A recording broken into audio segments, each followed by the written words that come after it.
Good evening, everyone, and welcome to the Council meeting of the 23rd of October 2023. We'll commence by reading the Acknowledgement of Country, and I call upon Councillor Thompson to do so.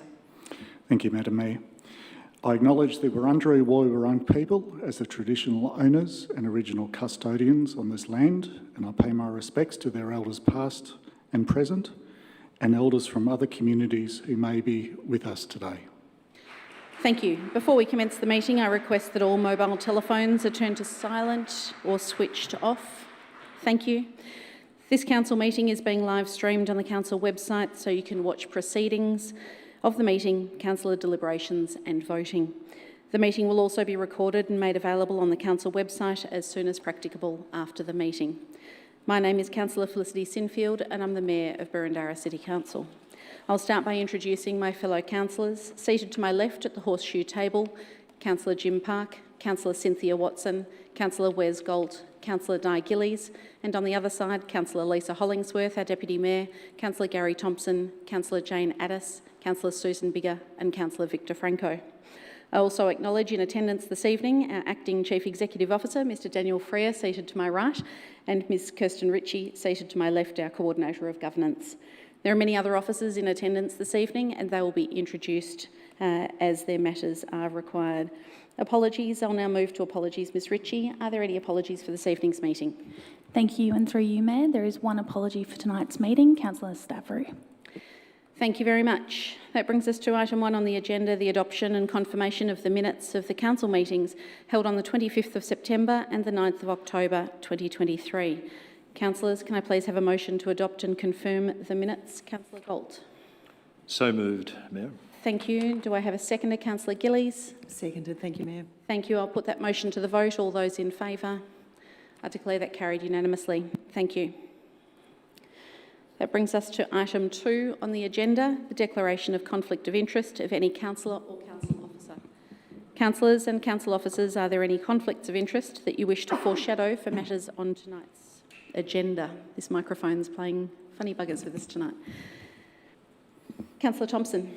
Thanks, Madam Mayor. Item 8, I've got a leave of absence coming up for deliberation. Thank you. Councillor Franco. In relation to item 7.9, the governance rules amendment, I don't have a conflict of interest in relation to the public report that's presented, but I do have a conflict in relation to confidential items relating to legal matters, and if those matters become subject of discussion and debate, I will at the appropriate time declare a conflict. Thank you. Thank you. Councillor Park. Item 8 in respect of an application for leave of absence. Thank you. And Councillor Watson? Likewise. Thank you. So if you could please each raise those conflicts of interest when those matters arise. Councillors and council officers, are there any other conflicts of interest that anyone wishes to declare tonight? No? Thank you. That brings us to item 3, deputations and presentations, petitions and public submissions. Ms Ritchie, are there any deputations, petitions or public submissions this evening? Thank you, and through you, Mayor, there are none for tonight's meeting. Thank you very much. Item 4 on the agenda is the informal meetings of councillors. Councillors, is anyone prepared to move a motion in relation to the informal meetings of councillors as appearing on the screen behind me? Councillor Hollingsworth. Happy to support the officer's motion recommendation here, but just with one administrative change. Certainly. Would you like to just briefly flag that now before I call for a seconder? Thank you. So where the record of informal meetings is, the date in the top right-hand corner says 23rd 2023. So if it could just be changed to 23rd of 10, 2023. Thank you. I'm sure that can be corrected. Thank you. And a seconder, Councillor Gillies. Thank you, Chair. With one minor typo, Councillor Galt's name is misspelt on the 25th of September and he didn't even notice it. Thank you. I'm sure that can also be corrected administratively. Councillor Hollingsworth, as the mover, are you happy with that administrative change too? Thank you. Thank you. Is anyone opposed to that? I expect not. I'll now put that motion to the vote. All those in favour? I declare that carried unanimously. Thank you. That brings us to item 5 on the agenda, public question time. Council encourages the submission of public questions prior to 12 p.m. on the day of the meeting. Questions submitted prior to 12 noon will be provided with a detailed verbal response as well as a response in writing. Those submitted after 12 p.m. will receive a verbal response if possible, but will otherwise be taken on notice for a more comprehensive written response to be provided in due course. Ms Ritchie, do we have any public questions this evening? Thank you, and through you, Madam Mayor, there are 3 questions submitted by 2 people this evening. Thank you. Question number 1 in front of us is submitted by Mr Ian Hundley. The subject is projections of future council staffing levels. Thank you for the question, Mr Hundley. This is allowed in accordance with Chapter 2 of our governance rules, and I will read the question. Please advise of any projections of future council staffing levels which are shown as 842 FTE for the year ending June 2023 for each of the 5 years 23-24 through to 28-29, and the reasons for any such variations. I call upon the Acting Chief Executive Officer, Mr Daniel Freer, to please provide a response. Thank you, through you, Madam Mayor. The annual budget 23-24 adopted by Council on the 19th of June 2023 includes a statement of human resources.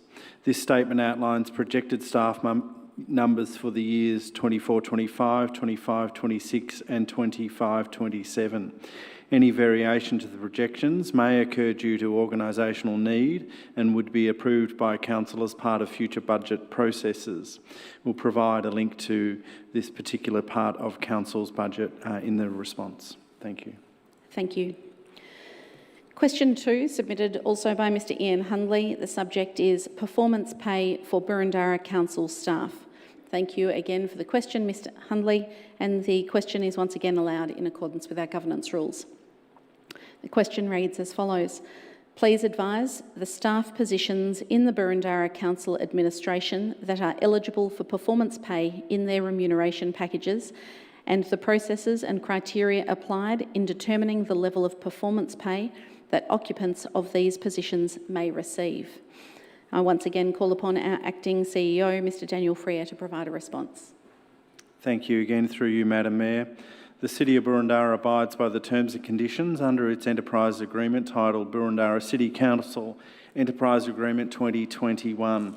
None of the staff at Boroondara, including executive levels, receive performance pay as described in the question.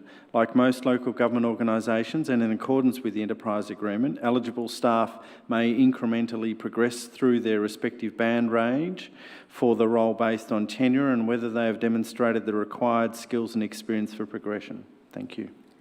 Thank you. Mr Hundley, you will once again receive a written response to your question in due course. Question 3 has been submitted by Mr Lee Norton. The subject is meeting attendance. Thank you for your question, Mr Norton, and this question is allowed in accordance with our governance rules. The question reads as follows. Will Council please advise of any sanctions available to it in relation to councillors who are absent from meetings without leave and/or without prior apology, and if so, whether any action is anticipated in respect of the failure of the council meeting called for 7:30 p.m. on October the 9th to consider the motion to support the Uluru Statement from the Heart to obtain a quorum due to attendance of only 4 councillors. Once again, I call upon the Acting Chief Executive Officer, Mr Daniel Freer, to provide a response. Again, through you, Madam Mayor, and thank you. There are no sanctions within either the Local Government Act 2020 or the governance rules for councillors who miss a single meeting without an approved leave of absence or prior apology. As such, there is no action to be taken by Council. In the case of the meeting called for the 9th of October 2023, the meeting did not proceed. Thank you. That brings us to item 6 on the agenda, notices of motion. Ms Ritchie, do we have any notices of motion this evening? Thank you, and through you, Mayor, there is 1 notice of motion for Council's consideration this evening as appearing in your business papers. Thank you. Councillors, can I please have a mover of the motion? Councillor Franco. I move the motion. Thank you. And do I have a seconder? Councillor Biggar. I'm happy to second that, thank you. Thank you. And do I have any opposition to that? It appears that there is some. Councillor Park. Thank you, Chair. I move that the motion be now put. Thank you. I'd like to speak to the motion before that. I'm sorry, Councillor Franco. The procedural motion to put the motion has been called, so I will test Well, that I with dissent councillors. to the putting of the motion, and I would like to speak to that. In a moment, you can. I will just cover off on the procedural motion first. Bear with me while I seek some governance advice.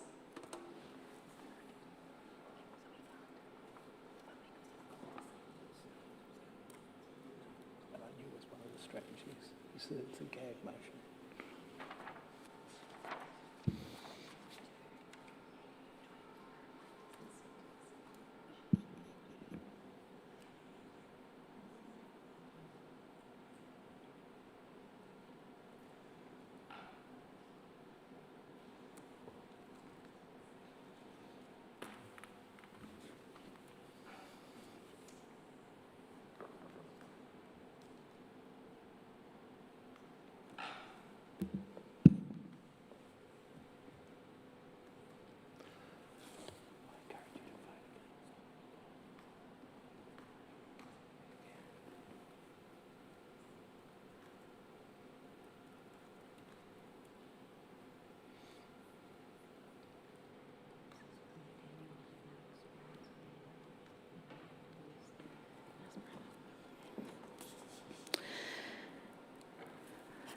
Councillor Franco, can I just clarify in relation to section 51 of our governance rules, what in actual fact it is that you are dissenting?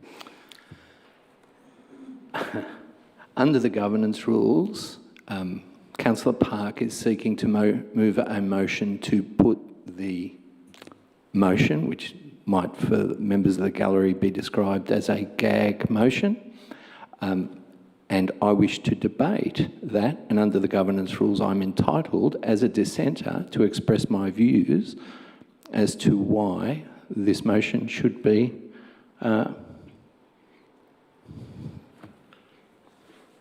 debated or not. Point of order, Chair. There's a put motion.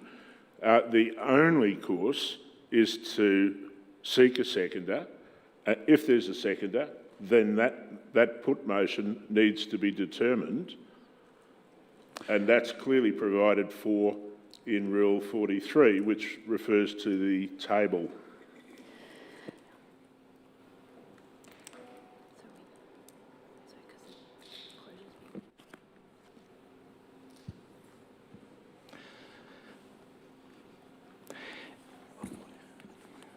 The only reason for moving this motion is actually to silence me and other members who want to speak to this motion. Let's be very clear about this. Councillor Franco, please bear with me. I haven't given you the right to speak at this juncture. Bear with me while we work through the governance rules to make sure that they're fairly applied.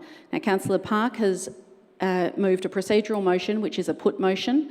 That I am now searching for a seconder of that put motion, and I have a light on from Councillor Addis. I'm happy to so second, thank you, Mayor. Thank you. Bear with me while I just check my advice. Okay, so now he has something he can consent to because you're making a ruling on this. So now, the chairperson must call and move from the original motion on the respective questions carried to reply to the debate. That's if carried, sorry.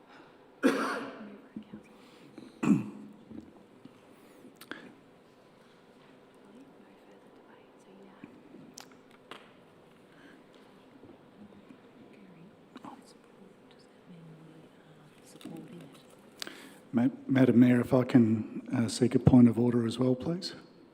Certainly. Procedural motion table, item 3, the closure, that the motion be put. At what point have we entered into debate? We haven't entered into debate at this point. The procedural motion has been moved and seconded. We're now just working through to see where the alternate procedural motion comes in, and bear with me while we're just working through that. I don't think we've had a a call of dissent previously in my time on council, so bear with me while we just work through those two bits together.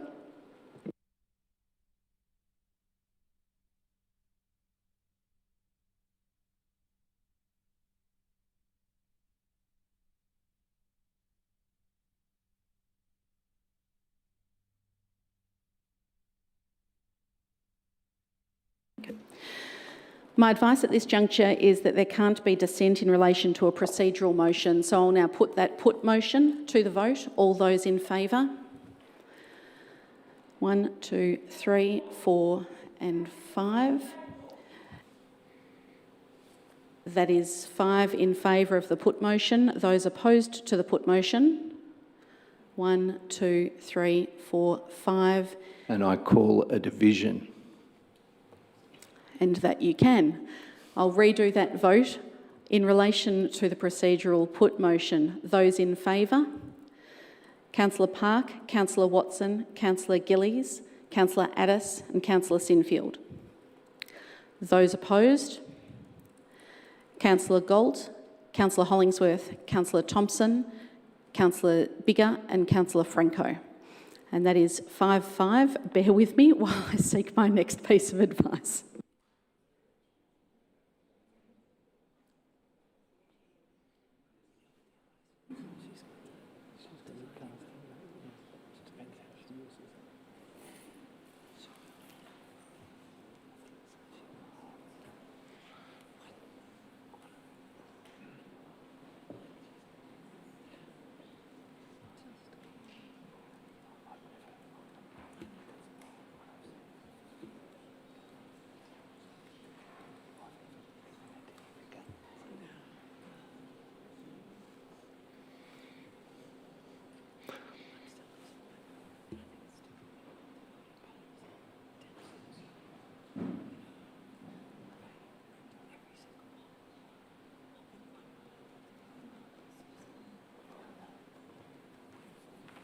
If this comes back to the original motion,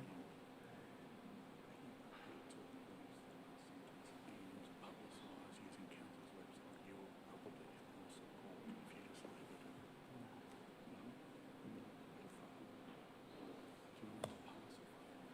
I just put the motion up already. Someone can move it after the council.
Apologies for the delay, everybody, while we read through the governance rules to make sure that this is handled fairly. In relation to the tied vote, which is 5 in support of the put motion and 5 in opposition to the put motion, I will use my vote as chair to call that the put motion has failed because there is an insufficient number of votes to make it pass, so it does not have a majority. So therefore, we will move back to the original motion that has been put by Councillor Franco and seconded by Councillor Biggar. And I've got a couple of lights on, so let me work through those. Councillor Thompson. Thanks, Madam Mayor. I wonder if the mover would be, and seconder to that extent, would be okay with the sentence concluding at the end of heart and the remainder of the sentence is deleted, which is effectively using council's resources. So the motion would read that council resolved to support the Uluru Statement from the heart, full stop. Is that amenable to the mover and the seconder? As the mover of the motion, I'll express that I'm not willing to accept that amendment from Councillor Thompson. If we remove, and I'll explain why, if we remove that sentence, it would simply entail council passing the resolution but keeping it secret and hidden from public view. Thank you, Councillor Franco. You can end your remarks there. And I'm not prepared. I will now go to Councillor Park, who has his light on next. Thank you, Chair. I move that the question lie on the table. Thank you, Councillor Park. Certainly testing my knowledge of the governance rules this evening. Councillor Park has moved a procedural motion to lay the motion on the question on the table, which is procedural motion number 4 in our governance rules. I'm in search of a seconder. Councillor Watson. I'll second that motion. I'll be objecting to the motion I'll and get to seeking that in a moment, speak to Councillor this again, Franco. because we're back at the same procedural motions to Can you gag please debate. refrain from commenting at this juncture while we work our way through these procedural motions? It's just not fair to your colleagues or to people in the gallery. I think I it's will an now, interpretation excuse as to me, what's Councillor fair. Franco. I will now put that motion to the vote. All those in favour of the procedural motion to lay the question on the table. 1, 2, 3. I would like to speak to my opposition to this motion. Excuse me, Councillor Franco, there's not an opportunity in accordance with the governance rules for you to speak at this juncture. It closes debate and the procedural motion needs to be put, which is what I've just done. So that was 5 in support of the procedural motion to lay the question on the table. I'll call for those against. 1, 2, 3, 4, 5. And I call a division. In opposition to that procedural motion. A division has been called. I'll recast that vote. All those in favour of the procedural motion, number 4, to lay the question on the table. It's Councillor Park, Councillor Watson, Councillor Gillies, Councillor Addis, and myself, Councillor Sinfield. And those opposed? Councillor Galt, Councillor Hollingsworth, Councillor Biggar, Councillor Franco and Councillor Thompson. Again, that is 5-5. And as I did last time, I won't use my ability to rule from the chair because there is not a majority of votes in support of the procedural motion. So that procedural motion fails. Bear with me while I just seek some governance advice to make sure that I haven't made an error there.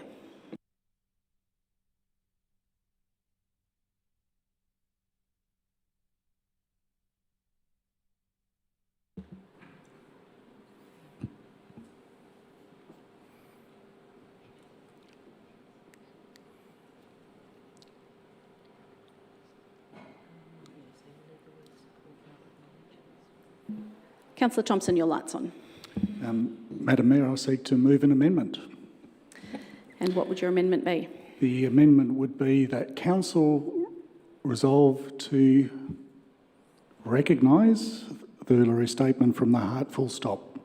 A procedural matter, Madam Chair. I would like to speak to the motion before the amendment is presented and debated. Point of order, We Chair. can't do that, I'm sorry.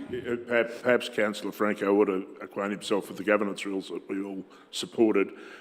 Chair, I would give qualified support to that if the mover would limit the motion to page 1 of that document rather than to the subsequent 24 or 25 hidden away pages. And Councillor Thompson, are you able to qualify what your motion is, perhaps with a little more detail? Madam Mayor, to the best of my knowledge, the other 25, 26 pages are reflected in the summary, which is the earlier statement of the heart, so I'm happy to leave it as it is. But the word support becomes recognise and the sentence finishes at heart. Thank you. And do I have a seconder? Councillor Park, is that what you were seeking to second? Absolutely not. Thank you, Chair. Councillor Hollingsworth, I will second, thank you. bear with me.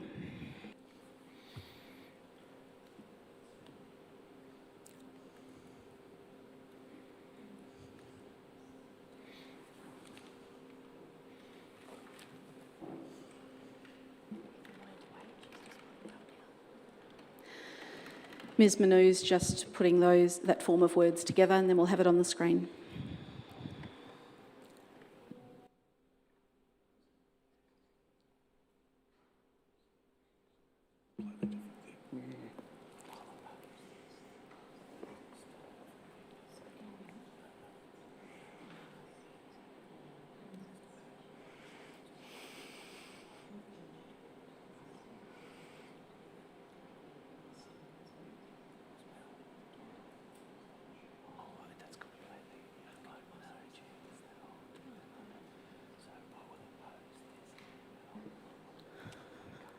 I'll go back to the mover and affirm.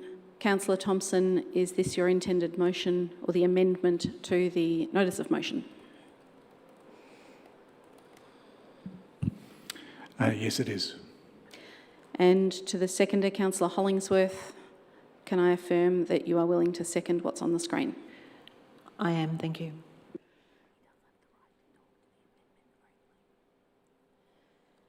And before we go to the mover to speak to the amendment, I'll just cover off with Councillor Addis, who has her light on. Chair, I'm seeking some officer advice about what recognise implies, because it seems to me a fairly broad statement. Now, whether I need to seek a brief adjournment while it's discussed, or whether you're happy for officers to give some advice. Councillor Addis, I'm not sure that, in fact, it's fair to draw officers into this when it's been moved. The amendment has been moved by Councillor Thompson, so I'm willing to take your 5-minute adjournment if you're willing to move one. Madam Mayor, I'm happy to change the word recognise to acknowledge, given the concerns of Councillor Addis. We can do that. What about note? And Councillor Hollingsworth, as the seconder, are you happy with that? Sorry, that's not right. You've removed the wrong section.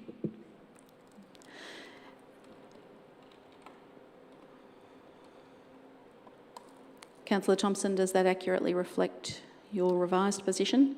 That does, but I don't think it'll be successful. And Councillor Hollingsworth, are you prepared to second that with the change? Yes, thank you. And Councillor Addis, at this juncture, did you wish to move an amendment? No, I think I wish to, move a brief. Break, Sorry, please. I said amendment, I meant adjournment. Yes, thank you. And is there a seconder for the adjournment? Councillor Watson. Yeah, happy to second. All those in favour? I declare that carried. Thank you. We'll take a 5-minute adjournment.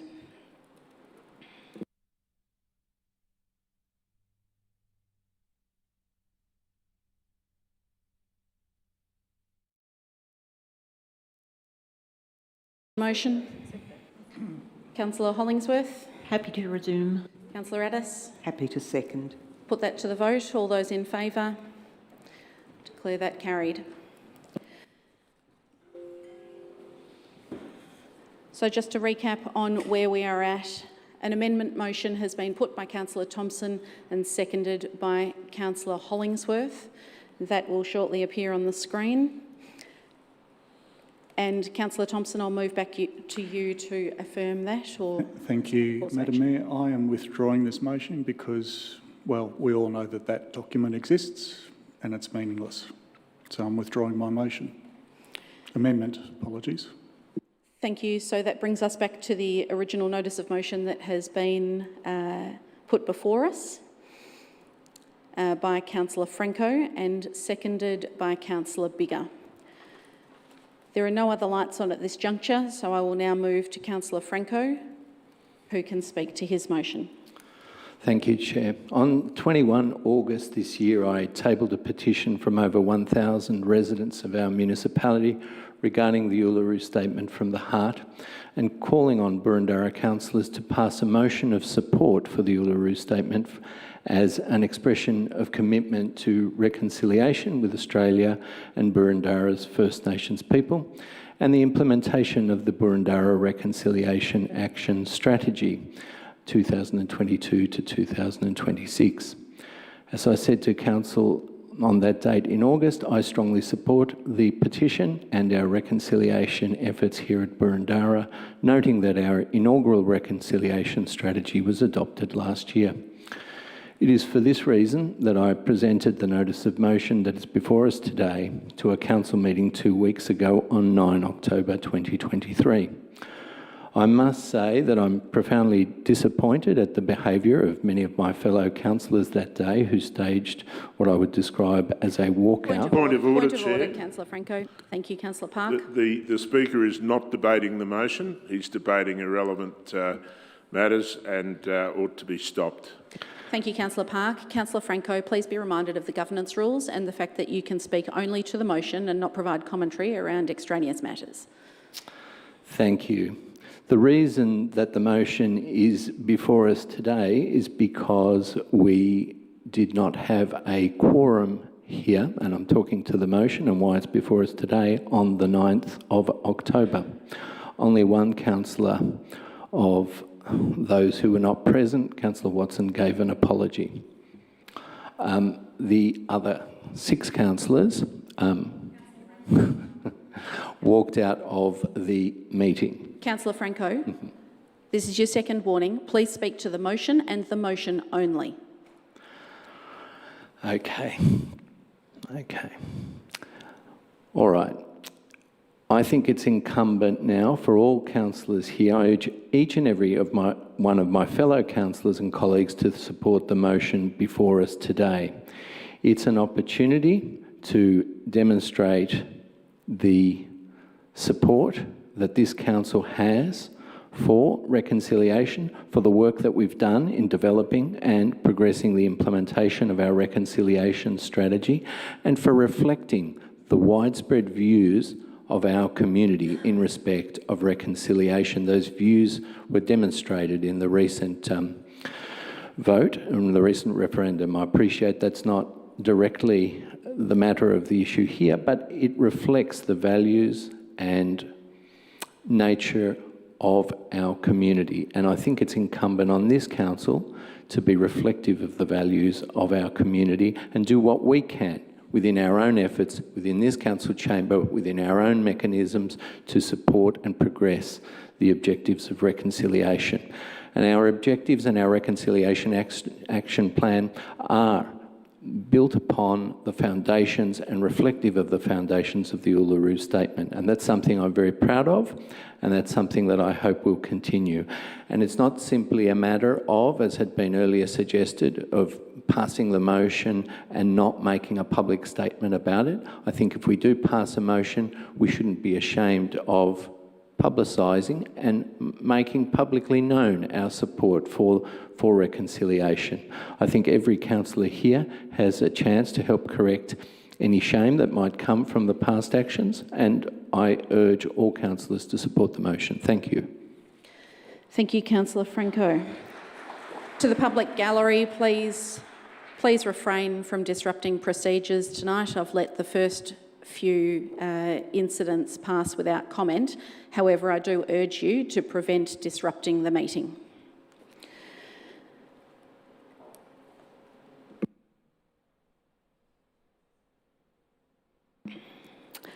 I'll now move to Councillor Biggar as the seconder of the motion, if you wish to speak to it. Yes, I would. So the Uluru Statement from the Heart is an invitation. It's an invitation to acknowledge the history and the sacred connection to this land by Aboriginal and Torres Strait Islander peoples and communities. And it's an invitation to address together the injustices of the past and the resulting trauma through united steps. It's an offer. It's an invitation. Some people might say that this is a matter for another level of government, not council, not local government. When I read the Uluru Statement from the Heart, I see that it's asking all of us, all Australians, to come together towards reconciliation, towards addressing the crisis of First Nations youth incarceration rates, which are stratospheric, towards addressing the lack of hope, partly evident in devastatingly high suicide rates and the gap in health and life expectancy outcomes, steps that can and should be taken, steps can and they should be taken at all levels of government and by each one of us. At Burundara Council, we've made a commitment through the Burundara Reconciliation Strategy 2022-2026. And I'm proud of that commitment that we've made. We've set a clear roadmap and framework for implementing reconciliation initiatives in the community. I do believe our community supports our working on reconciliation. And I guess I want to finish with the final statement of the Uluru Statement from the Heart, which finishes with these words. It says, in 1967, we were counted. In 2017, we seek to be heard. We leave base camp and we start our trek across this vast country. We invite you to walk with us in a movement of the Australian people for a better future. I would hope that we, as a council, could acknowledge and accept this offer and walk and work with all other Australians to ensure that Aboriginal and Torres Strait Islander peoples have a better, healthier future based on justice, self-determination, and full of opportunity. I encourage my fellow councillors to support this motion. Thank you, Councillor Biggar. Do any other councillors wish to speak to the motion? Councillor Thompson. Just very briefly, thank you, Madam Mayor. Look, I wholeheartedly agree with Councillor Biggar's sentiment with regards to the Uluru Statement from the Heart. Certainly from my perspective, I was one of the 60% that did support this. But the question is here, is it a matter for council? And I only wish my colleagues had taken on the suggestion of concluding the sentence at the statement of the heart, rather than using council's resources. Because the very first sentence is the sentence that is important. The second sentence is not. The second sentence is in now will probably mean that this will fail. And I think that's a lost opportunity when it's the first sentence or the first part of that sentence that's the important part.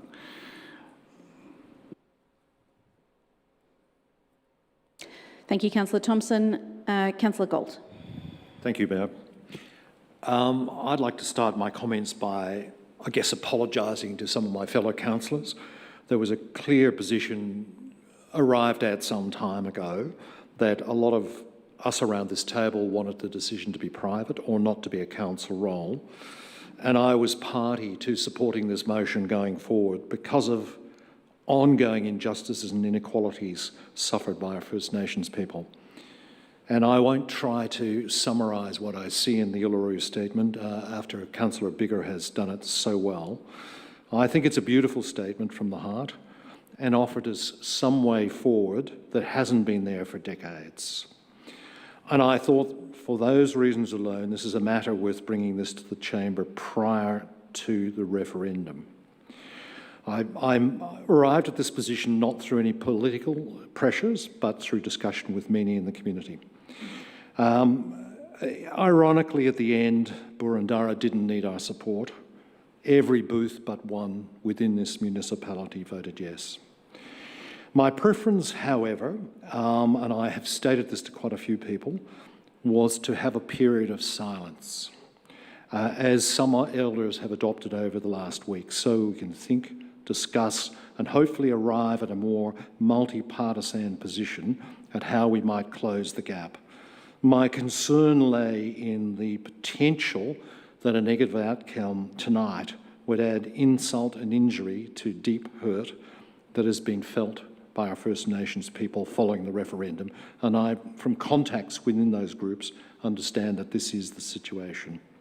But the motion having now been put, I must and will support it, and I would encourage my fellow councillors around this table to support it also. Thank you.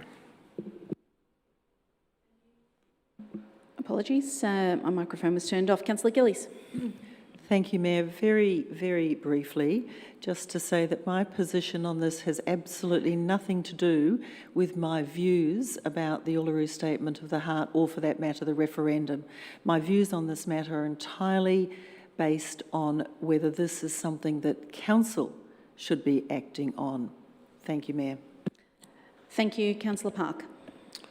Thank you, Chair. I agree with what Councillor Gillies just said, and on that basis I'll be abstaining from this motion. This is not, absolutely not, a matter that should be before Council, and in my view it's an absolute disgrace that it's been brought here. It's a political stunt in my view, and I'm not going to participate in that. For what it's worth, the country has spoken, and it has spoken resoundingly. Obviously, this little stunt was intended to take effect prior to the referendum. It didn't achieve that, but yet here we are still. No good will come of a motion like this, and there's no need for this debate. Thank you. Councillor Watson. Thank you, Chair. I'll be abstaining from this motion. There was mention made of the Reconciliation Committee and the work that they do, and council resources for which this motion has implication. Council resources, when they are recommended through our working groups in committees, it's entirely appropriate for us to deal with it in the chamber from time to time, and we have adopted a reconciliation action plan. This seems to me to be overreach on the part of a couple of councillors, and I don't support them bringing this to the chamber in this way. We've had a reconciliation plan for many, many, many years. We recently updated it, and that is where reconciliation work is done on council. And I believe that a motion like this goes outside the work that we do on that committee, so I will be abstaining. Thank you, Councillor Watson. Councillor Hollingsworth. Thank you, Madam Mayor. I will also be abstaining. I appreciate comments from all colleagues in the room. I acknowledge this is a very important issue and very personal and deep meaning to many. My personal views are not my views that I can bring my vote to in the chamber. Whilst my personal views are very sympathetic and supportive of, in the chamber we're asking councillors here to support, and that's not something that I believe we can do on The Voice representing our community. I support people to read, to learn, to understand, to acknowledge, and that's why I supported Councillor Thompson's motion before, because there is good in the statement, but I cannot support this motion in its entirety as it is before us here. Thank you. Thank you, Councillor Hollingsworth. Any other councillors wish to speak that have not yet spoken? There are no other lights on at this point. Before I pass back to Councillor Franco as the mover for his right of reply, I'll add my couple of comments.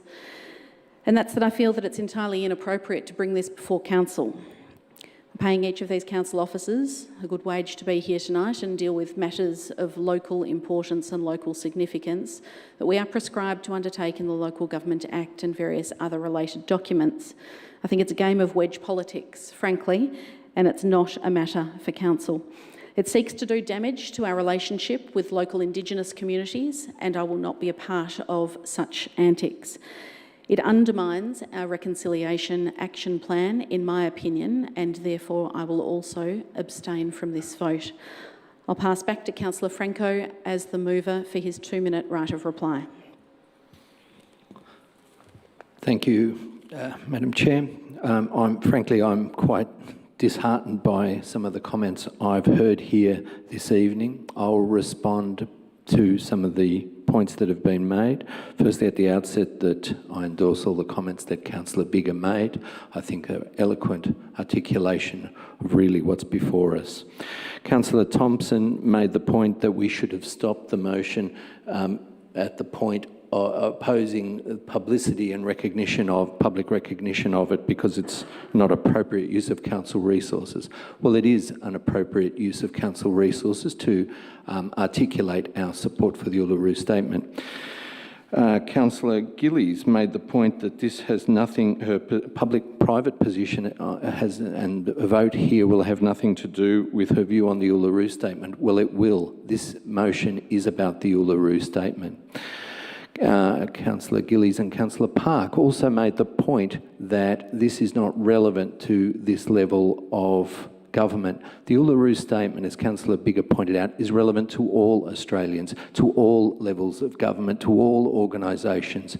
We have a new and inaugural reconciliation action strategy that was adopted last year. These are significant steps that this council has made. That document reflects the values of the Uluru Statement. We are not debating here the voice referendum. I can understand perhaps if we were being asked to vote, and take a stance on the vote on the referendum, that those arguments might be stated, but we're not. These are poor and cheap excuses for avoiding a very significant issue, an issue on which this council has staff engaged, publications. I'm the chair of our Reconciliation Advisory Committee. A number of other councillors attend those meetings. Staff do. We do so for a reason, because we're committed to reconciliation. And I don't think we should shy away from it. Councillor Park also mentioned the referendum. Well, it might have been a resounding vote for the rest of the community.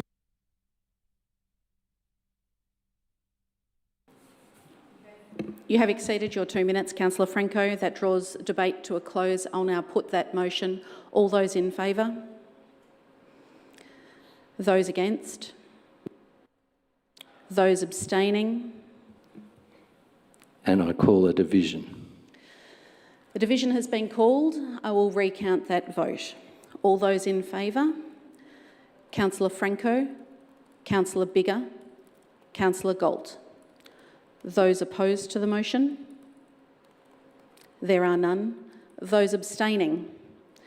Councillor Park, Councillor Watson, Councillor Gillies, Councillor Hollingsworth, Councillor Thompson, Councillor Addis, and myself, Councillor Sinfield. That motion is lost. That brings us to item 7 on the agenda, presentation of officer reports. Does any councillor have any issues with the order of the agenda this evening, or wish to flag a particular agenda item for discussion or questions for officers? If not, I will suggest the following items may be moved en bloc as per the officer's recommendation. Item 7.1, the August monthly financial report. Item 7.2, contractual matter of 2019 5A Enterprise Service Bus Extension. Item 7.6, Contract 2023 number 14, Carpentry and Joinery Services Annual Supply. Item 7.7, Recommendations of the Audit and Risk Committee meeting. Item 7.8, Instrument of Subdelegation and Instrument of Appointment and Authorisation under the Environmental Protection Act 2017. That's 5 items there suggested to be moved en bloc. Is anyone willing to move that en bloc motion? Councillor Addis. Thanks, Mayor. Happy to move as suggested. Thank you. And Councillor Watson. Happy to second. Thank you. Is anyone opposed to that? It appears not. I will put that to the vote. All those in favour? I declare that carried unanimously. Thank you. To the members of the community, please be assured that Council has been provided with and carefully reviewed each of these reports. Council is progressing these reports this way because we agree that the contents of the reports and the officers' recommendations is sound. So thank you to anyone who has joined us in relation to those items. Thank you, officers.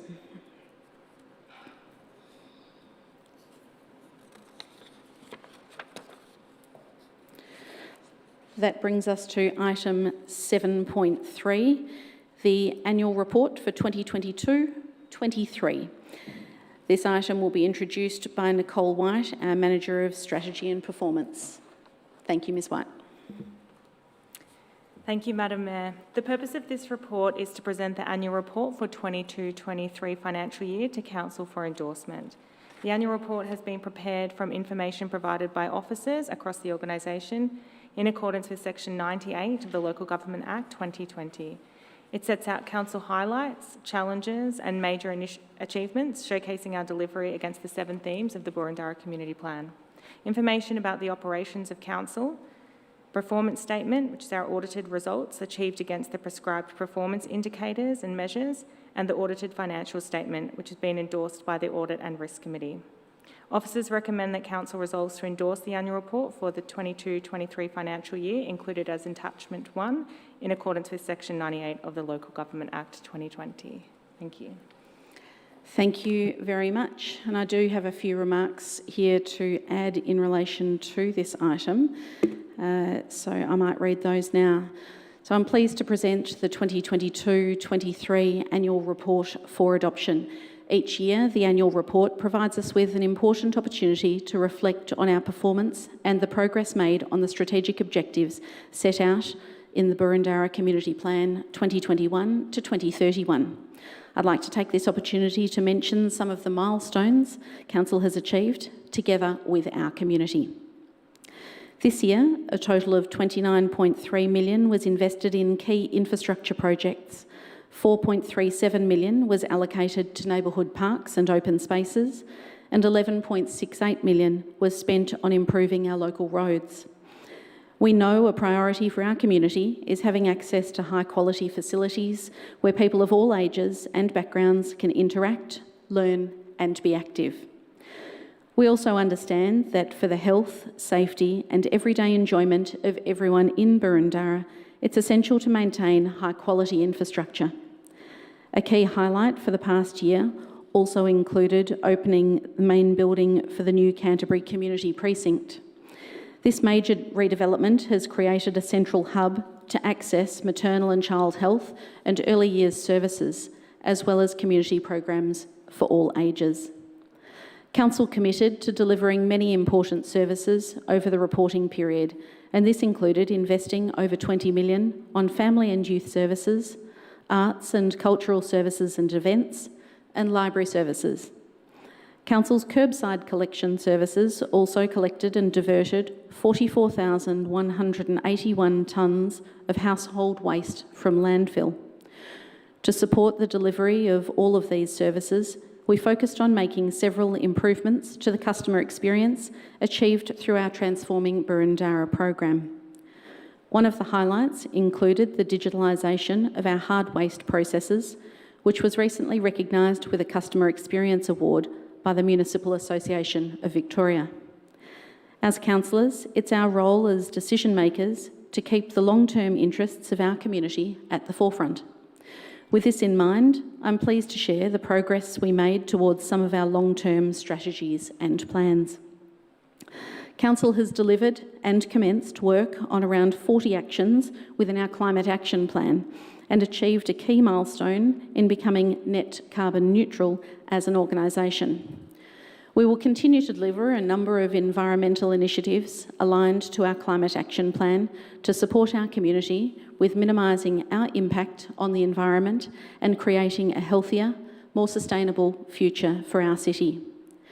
The adoption of the Gardners Creek Kooyong Koot Master Plan will also support our environmental efforts and make sure this important waterway is protected, cared for and improved for the future. Another highlight from this past year was the successful delivery of our Year 1 actions in the Boroondara Reconciliation Strategy 2022 to 2026. This strategy was developed in collaboration with Wurundjeri Woiwurrung elders who will continue to play a key role as we work to deliver our actions within this strategy. We also updated and welcomed our community's feedback on our draft housing strategy to plan for our community's housing needs over the next 15 years. This informed the final Boroondara housing strategy, which was recently adopted in September 2023.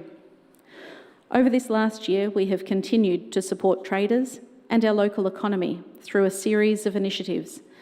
This has included activating local shopping precincts and revitalising streetscapes to attract shoppers and providing training and upskilling to support traders and local businesses. I would like to thank my fellow councillors for all of their hard work and collaboration to make this possible. Our achievements are the result of the ongoing efforts and commitment of council officers, combined with the collective support from our community. We have all had a full and exciting year with many achievements we can all be proud of. On behalf of my fellow councillors, thank you to everyone within our Boroondara community for your support in making Boroondara a wonderful place to live, work and visit well into the future. Thank you. So that brings us back to the item in front of us. And councillors, are there any questions for officers? It appears to be none. So therefore, I'm in search of a motion. Councillor Watson. Happy to move the motion as printed, Madam Chair. Thank you. And Councillor Hollingsworth. Happy to second, thank you. Thank you. And to assist the mover, is there anyone opposed? It appears not. Councillor Watson, would you like to speak to it?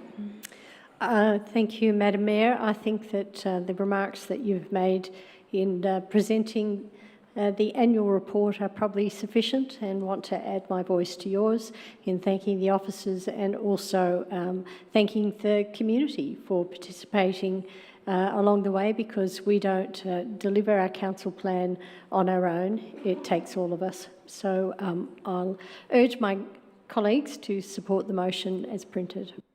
Thank you. And noting that there is no opposition, Councillor Hollingsworth, would you like to speak to it? You're happy not to? Thank you. I'll now put that motion to the vote. All those in favour? I declare that carried unanimously. Thank you, councillors, and thank you, officers.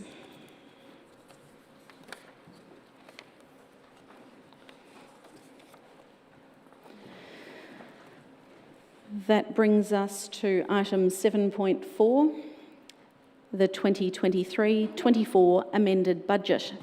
This item will be introduced by Sapphire Allen, and with her is Ms Montalti, our CFO.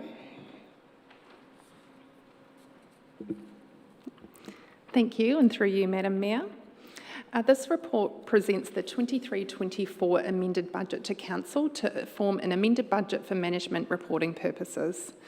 Each year, Council produces an amended budget to reflect changes which have occurred since the adoption of the annual budget. Those changes may relate to matters arising as part of finalising the year-end accounts, changes in project status, or external factors that impact Council. The major movements in operating income are a net decrease in the recurrent income of 6.41 million, primarily due to receiving the Victorian Local Government Grants Commissioned grant of 5.03 million, which was received in 22-23, and 1.71 million reduction in the Boroondara Leisure and Aquatic Facilities guaranteed return. This is partially offset by an increase in managed interest on investments, income of 814,000, which is based on forecast investment rates as a result of current market conditions. Recurrent operating expenditure is expected to increase by a net amount of 4.38 million, primarily due to an increase in doubtful and bad debts of 2.41 million and an estimated increase in depreciation of 1.14 million. This is based on the 22-23 full year result. The 23-24 amended budget includes other non-recurrent operating movements in income and expenditure, capital works adjustments and final net forward commitment expenditure for capital and priority projects, which were adopted in the June 2023 quarterly financial report. These are provided in attachments 1, 2 and 3. The overall budgeted surplus has decreased by 9.32 million to a surplus result of 5.05 million. Thank you and happy to take any questions. Thank you very much. Councillors, are there any questions for officers? It appears not. I'm therefore in search of a motion.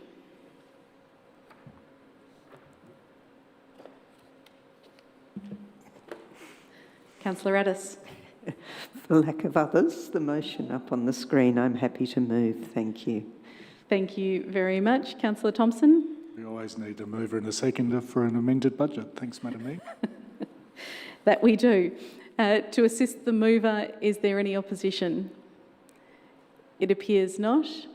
And Councillor Addis, would you like to speak to the motion? Just to say that our pause did not in any way reflect any reluctance. I believe we're all very happy with some of it is sad that things don't come in the way we perhaps predict, but that's very much the way budgets work. And I feel confident that this is an appropriate response to often difficult times for council. We're still experiencing some of the delayed effects of COVID. So again, thank the officers very much for all the work. It is a big job putting together a balanced budget, and we're very grateful that this has been presented to us. Thank you, Councillor Addis. Noting that there is no opposition, I'll now put that to the vote. All those in favour? I declare that carried unanimously. Thank you, councillors, and thank you, officers.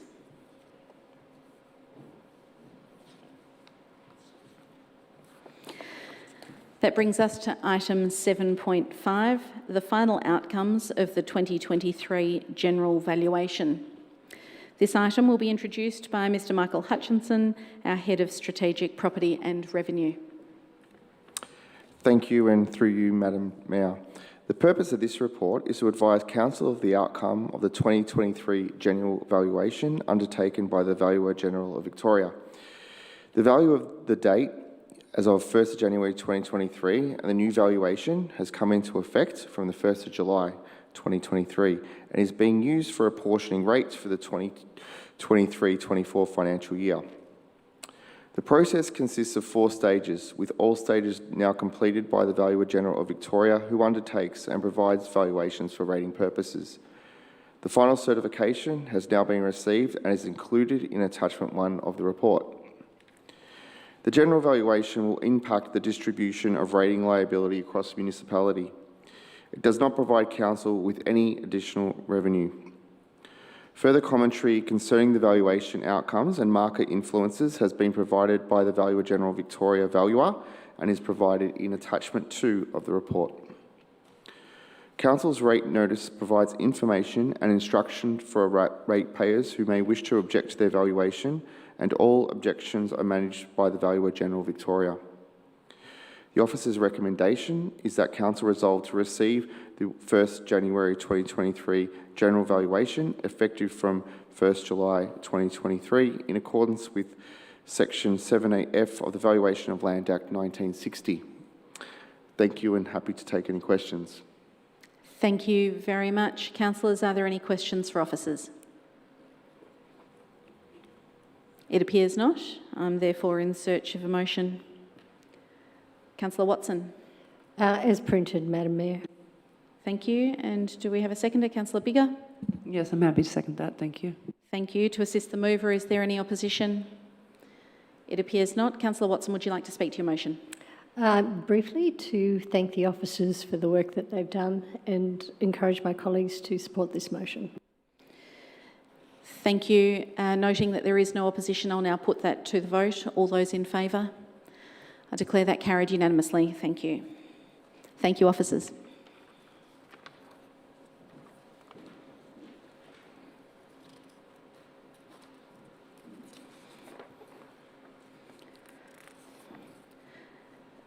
That brings us to item 7.9 on the agenda, Governance Rules Amendment. This item will be introduced by Ms Kirsten Ritchie. Thank you, and through you, Mayor. Rule 18A of the Governance Rules gives the Mayor, as Chair of a council meeting, the option to start a council meeting with the council prayer and acknowledgement of country. At the start of this year, Council gave consideration to the extent to which Rule 18A complies with the Charter of Human Rights and Responsibilities as it relates to religious freedom. There was sufficient doubt about compliance with the Charter for Council to pass a resolution at the Council meeting held on the 27th of February, which proposed an amendment to Rule 18A of the Governance Rules so as to remove reference to the Council prayer and to commence a process of community engagement as per the requirements of Section 64 of the Local Government Act 2020. The community consultation ran between the 30th of May and the 20th of June 2023. Officers were guided in the engagement process by the Council's community engagement policy and focused on informing the community of the Council resolution to amend the governance rules, specifically the removal of all reference to the Council prayer from Rule 18A. The community engagement process was primarily hosted on the Engage Boroondara website and was a free text field where individuals could leave a comment if they wished. No specific questions were asked of submitters. Council did also receive email and telephone call submissions. I refer you to the Officer report for a more detailed summary of all submissions received. However, the majority of submissions supported the proposed removal of the Council prayer from the governance rules. A small group of submitters chose to include a suggested alternative to the Council prayer. These included a rotating prayer from multiple faiths, non-religious commitment moment of contemplation, and saying the prayer at an informal gathering of councillors before the meeting. After the community engagement, council officers believe there are three options to amend Rule 18A. The first is included in attachment 1 of the report, and it is to simply remove all reference to the prayer. The second is included in attachment 2 and is to remove all reference to the prayer and insert the ability to commence proceedings with a statement of commitment. And the third is included in attachment 3 and is to remove all reference to the prayer and insert the ability to commence proceedings with a rotating multi-faith religious observance and a statement of commitment. Officers are now seeking a resolution from Council on how to proceed with the amendment. Thank you very much. Councillors, are there any questions for officers? Councillor Park. Thank you, Chair. Just foreshadowing a motion. Noted. Thank you. Councillor Thompson? Nope. No questions. Thank you. It appears that there are no lights on, so Councillor Park has foreshadowed.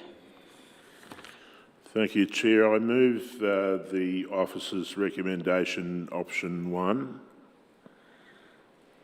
Thank you. And I'm in search of a seconder of that option. I have Councillor Thompson. Happy to second that. Thank you. Thank you.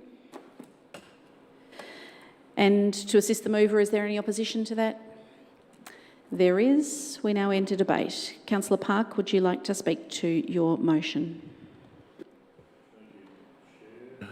I will. I might start by just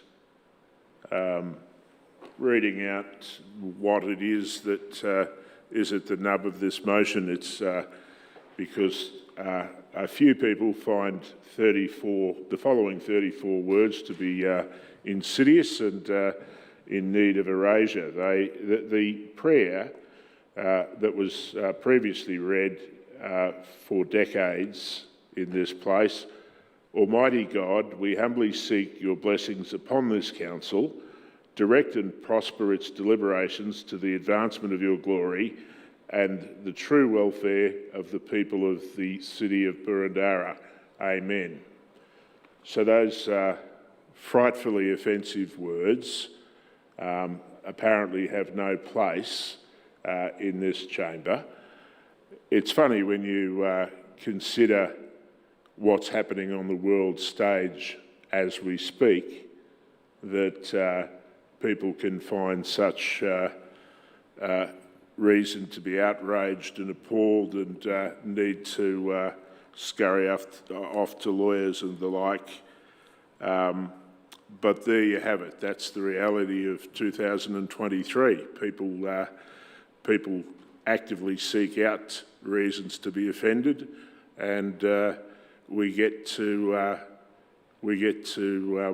constantly need to ditch values and practices that are steeped in history. With those words, I move the motion. It's not. I should say that I have any objection personally to the prayer. Quite frankly, I've chosen to put this one forward, this option forward, because it seems to me that there's no point dancing around the edges. We need to just move on. But frankly, I'd also ask the entirety of Rule 18A given half a chance. Thank you, Councillor Park. Councillor Thompson, as the seconder, would you like to speak now? Reserve your right. Thank you. Reserve my right, thank you. Thank you. And I'll now call for other speakers. I've got Councillor Gillies. Thank you, Chair. The Indigenous people of this country are very clear that spirituality holds a fundamental place in their culture, social mores and laws. I think maybe we could learn a lot from that sometimes. We find ourselves faced with a high-level legal challenge which has already caused significant drain on resources, and let's be honest, that's predominantly legal costs. One that I do not see as warranting further drain. The purpose of 18A, when it was inserted into the rules in the first instance, was to provide councillors with a moment of pause and reflection on the responsibilities before them, and it manifested in a prayer which was of its time. And for any media watching, it's never been the Lord's Prayer either. But therefore, I support removal of this. I just support removal of it because I don't believe it's worth spending more money and fuss on. Thank you, Chair. Thank you. Councillor Watson. Thank you, Madam Mayor. As a woman of faith, I support prayer in the public realm of all faiths. We've heard a variety of arguments about why we should not have prayer at a council meeting, and I don't find any of the arguments at all meaningful or of merit. I want to centre my remarks on three particular arguments that we've heard often. One is the separation of church and state. We shouldn't have a prayer in a council meeting because we need to keep these separate. The original meaning of the word secular was that there was no one creed or religion to be placed above another. Secular does not mean no religious acts or religious discourse in the public realm. So I refute that as an argument. The second one is it's not inclusive. To exercise prayer from the public realm would seem to me to be entirely exclusive and not inclusive. So I reject that. And third, we've heard that it causes offence. Any offence or to be offended is a choice. An act of harm, however, is not a choice. When the Rationalist Society came and made representation to Council regarding the efficacy of the Council prayer, I asked the question, was a prayer an act of harm? The response was no. I would encourage my fellow councillors to support option 3, which I know is not part of this motion, which is why I'm opposing it, and consider inviting all faith communities to offer a prayer on our behalf. And for those groups that perhaps would not describe themselves as a faith community, they could come and offer us a moment of silent reflection. The option 3 proposal is inclusive and it does not banish prayer from the public realm. I therefore will not be supporting this motion. Thank you, Councillor Watson. Councillor Hollingsworth. Thank you, Madam Chair. Look, I appreciate Councillor Watson's expressed sentiment, and I highly value her beliefs and understand why this is very personal to her. I just wanted to ask a couple of more governance questions. So, if Councillor Hollingsworth, we are in debate. I'm sorry, we can't do that. Yes, okay. I will be talking in support of the acknowledgement of country, and at the appropriate time, perhaps the mover of the motion, should it be successful, may consider an amendment. But I just wanted to say that the acknowledgement of country, I believe, is imperative that we retain that. So, Councillor Hollingsworth, can I just remind you as to what we're voting on and what is being debated in front of us tonight? Thank you. Is limited to the component of section 18A relating to the prayer. This does not alter the current status quo in relation to the acknowledgement of country. If you'd like to refer to perhaps attachment 1 in your business papers, it has the full script there as to what is proposed as the revision of section 18A. Thank you. I'll leave it there. Thank you. Thank you. Councillor Franco. Thank you. I support the removal of prayer as outlined in option 1 and as moved by Councillor Park. It's not. I note, and it's quite interesting to note, that Councillor Park doesn't support the removal and has articulated that he doesn't support the removal of the prayer provisions in the governance rules, yet he is moving the motion to that effect. Councillor Gillies has effectively said the same thing. And I wonder whether other councillors will make similar comments. Councillor Watson, at least, has been honest and true to her views and values. Councillor Franco, can I... We're in debate, and no, I think I can Councillor respond to the comments of... Order, Chair. If that councillor wants to defame me again, there will be consequences. That was a clear statement that I was dishonest, and I call for an apology. That's disgraceful. Councillor Park, that point of order is upheld. Councillor Franco, please refrain from such defamatory remarks. They are clearly prohibited in our rules. Noted. Your comments are your personal reflection in relation to the matter being debated. My comments were certainly not intended to defame Councillor Park, and if that was the interpretation, then I apologise, but that was not the intention. I do want to make clear that it's not, it's been stated by Councillor Watson and Councillor Park that it's a matter of offence that's at issue. It's not a matter of offence. For the past 3 years since being elected to Boroondara Council, I and many members of our community have asked Council to stop trying to make it part of the job of councillors, and by extension council staff and the wider community who attend council meetings and participate in acts of religious worship. Boroondara Council is not a church. We need to focus on what we were elected to do, namely our roles and responsibilities as defined by the Local Government Act. It's about our meetings being inclusive and welcoming for all, something when we have an official prayer that they are not and have not been. With an official prayer, we have effectively been saying through our past practice to non-believers like me and to those who belong to non-Christian faiths that we're not equal, that our beliefs are less important than theirs. The reality is that we should all be able to participate in the entirety of council meetings without having to participate in someone else's religious rituals. During the public consultation period on the prayer this year, Council received hundreds of submissions. 86% of these submissions call for the removal of the prayer. Only 12% opposed the removal of the prayer. Similarly, when we undertook public consultation in 2021, I've got a couple of paragraphs.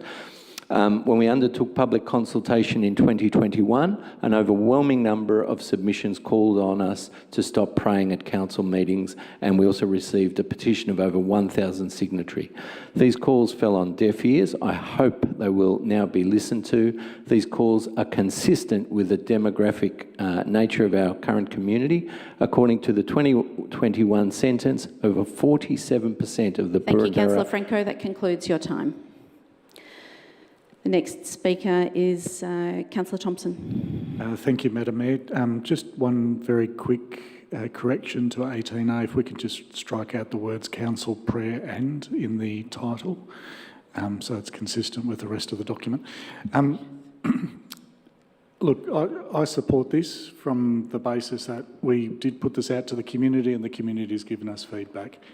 I'm a man of faith myself, but I also don't need a prayer to centre myself in making good decisions on behalf of our community. And I say that in respect to others who do find it important that they do reflect through prayer, fellow colleagues, and I understand Councillor Watson is in that position, and I recognise this is a very difficult position for someone of that position to be in, as it may have been in a difficult position for Councillor Franco previously to be in that position, himself being a man of no faith. With that said, I think we've landed, or maybe we will land in the position that resonates with 86% of our community where this can be removed. And we can go back to good decision making, and I trust that will be the case. Thank you. Councillor Addis. Thank you, Chair. The word faith has come up, and I would very much like us to focus on, I guess, having faith in being a bit tolerant of each other's views. And while prayer is not part of my life, I think we've always recognised that it was something that was very important to some of us in this room. And I think we were able to see that the underlying message in the prayer was one of it was expressing good faith, and that's all it was, not religious faith. And I do think it's a great shame that we've got to this point. The prayer actually was something to focus the 11 of us. I never understood it as saying it on behalf of our community. For me, it was a focus for us, and the essential message was fine for me, even though religion is not part of my life. But I agree we seem to have nowhere else to go with this. So, I'll be supporting this motion too, although it does sadden me that we have reached this point. Thank you. Thank you. Councillor Gold. Thank you, Mayor. I grew up in a church-going family. My father was a very faithful fellow, and there was lots of prayer around. But we grew up in a society where religion tore the community apart. And it was a terrible thing to live through, and it was one of the reasons we now live in Australia. I apologise for that. I have, for that reason, probably always thought of such things as prayer as a private matter.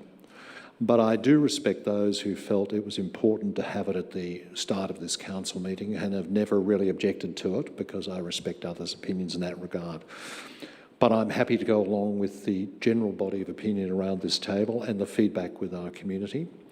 And I think the biggest issue for me is the mix of people within our community at the moment. There's a wide range of faiths and religions, and I think for that reason I would prefer to move back to my default position of being silent and treating it as a private matter. Thank you. Thank you. Councillor Biggar. Yes, thank you. I'm supporting this motion. I think that this having prayer before our meetings has been a divisive issue rather than a uniting one, both for this council and for our community. I think we have now, it's clear, we've consulted our community and they've told us their views. And I think it is in keeping with the community that we represent, that religion will always be important to a portion of that community, and Christian religion will always be particularly important to a particular element of that community. But it's not fully representative of the community in Boroondara. And as a result, it's not inclusive. And I think that has been difficult for some people. And I think that it is right that we are acknowledging that now. In terms of Councillor Addis's comments about it being uniting, I would hope that, that there might be other opportunities, other ways for us to stop and reflect on what our responsibilities are before we begin a council meeting, to find ways to get along and to make the best decisions that we need to make in the interest of our community. And I'm sure there are ways that we can do that that are not exclusive of the non-Christian members of this community. I think that option one is the best option at this point for us going forward, and so I will support this motion. Thank you. There appear to be no further lights on, and I'll add my comments very briefly. And I find it very disappointing to be here having this discussion tonight. It's unnecessarily divisive for the council and for our community. Prayer was a part of the tradition and custom here when I knowingly, eyes wide open, put my hand up for election in 2016 and again in 2020. Part of the tradition and custom of this long-standing, well-respected council. I am a person of faith. I'm happy to have and invite the observance of prayer for those that are willing to participate at the start of a council meeting. And I thank Councillor Watson for her comments. However, I'm at a point where I feel that it is necessary for various reasons to remove council prayer from section 18A, which I find very disappointing, and echo Councillor Addis's comments earlier. With no further lights on, it appears that debate is exhausted, and I now put that motion. Those in favour, apologies, right of reply, Councillor Park.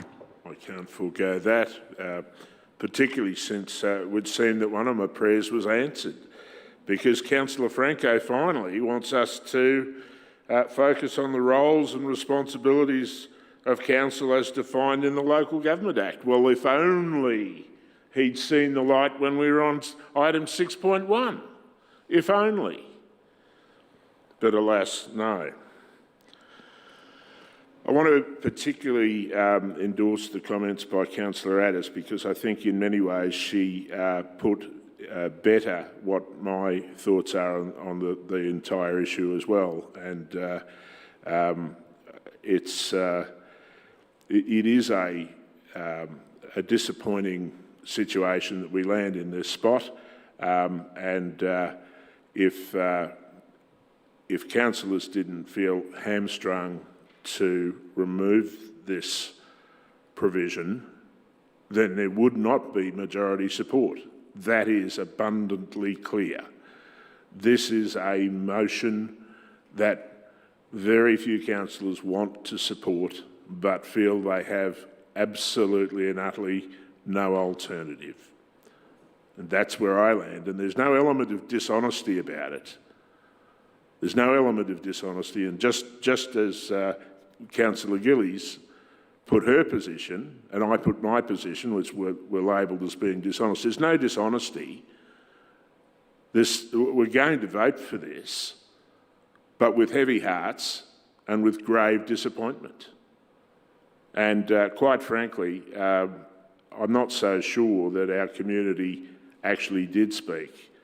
There were a number who were very actively campaigning for particular responses when feedback was sought, and I have very little faith in what was the outcome of that community consultation.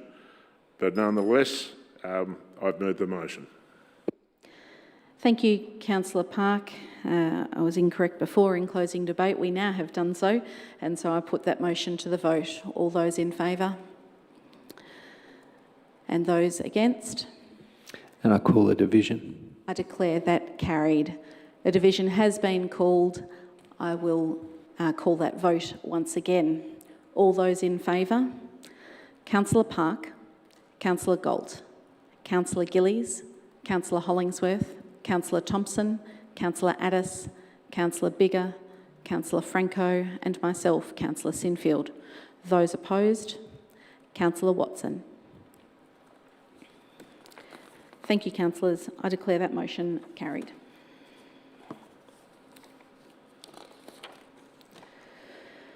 That brings us to general business.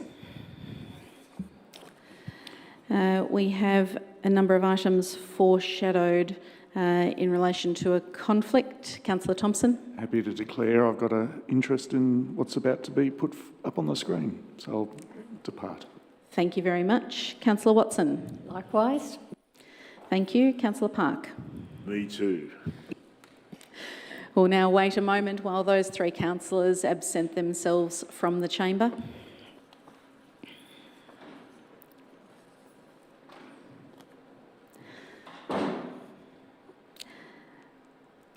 Councillors, as flagged by Councillors Watson, Thompson and Park earlier, they would like to request leave of absence from council, and the dates are upon the screen. There is also a request there from Councillor Stavrou in relation to tonight's meeting, albeit he is not here to put that up himself. If everyone's had a moment to digest that, I'll call for a motion. Councillor Hollingsworth. Happy to move motion as before us. Thank you. Thank you. And Councillor Bigger. Yes, I'm happy to second that. Thank you. And to assist the mover, is there anyone opposed? I'll step through the requirements. I'll now put that motion to the vote. All those in favour? I declare that carried unanimously. We'll now pause a moment while we recall those three councillors to the chamber.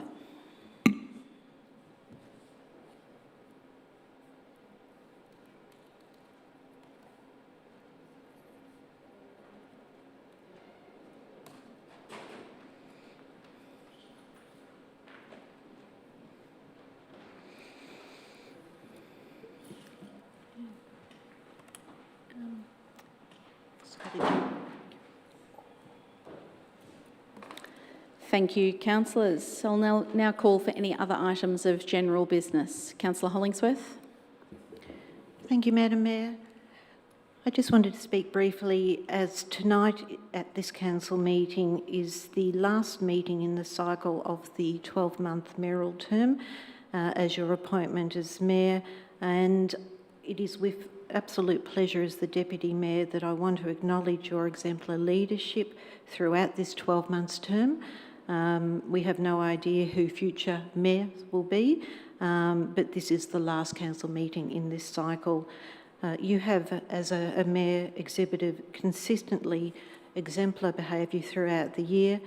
The role of the mayor, as we know, is to represent council as the first amongst equals in the public arena and within the organisation, working very closely with councillor colleagues, with the CEO, with directors and others as need be.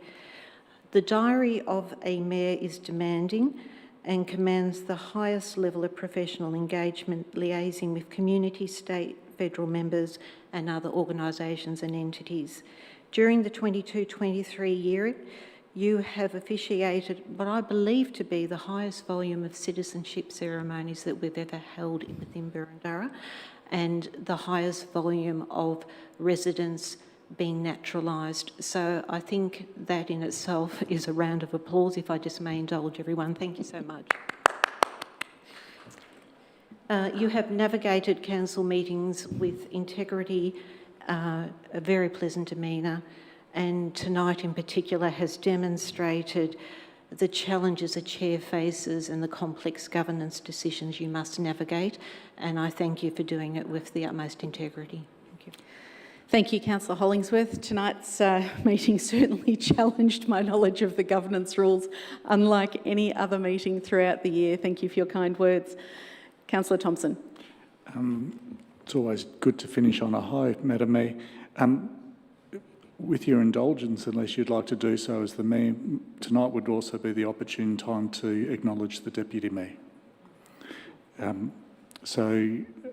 As there is no official meeting for the Deputy Mayor to be acknowledged, like a services or urban planning delegated committee or the council meeting with the Mayor, I'd like to acknowledge Councillor Hollingsworth as our Deputy Mayor this year.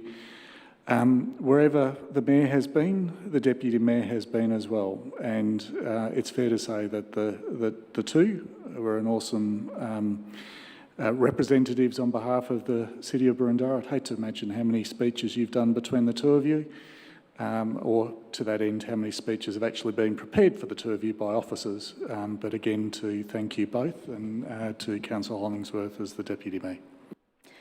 Thank you, Councillor Thompson, and I wholeheartedly echo your comments, and thank you, Councillor Hollingsworth, for your support. This past year, you have, as Councillor Thompson remarked, been everywhere with me and represented council where I've not been able to be. So thank you for your support. I'll also take a moment to thank the officers who have supported me in this role over the last 12 months, to our acting CEO, to our substantive CEO who's not with us tonight, and to all of the other officers who are present, and particularly our governance team who have done their darndest to keep us on track with an even hand and fairness in these meetings and otherwise. So thank you, colleagues, for your support in the past year as well. Are there any other items of general business? It appears not. That brings us to urgent business. Are there any items of urgent business? It appears not. Brings us to item 10, confidential business. Are there any items of confidential business this evening? It appears not. So to the members of the community who have watched our proceedings tonight, thank you. To those who have attended in the public gallery, thank you for joining us this evening. And we can now declare the council meeting closed at 18 minutes past 8. Thank you, everyone.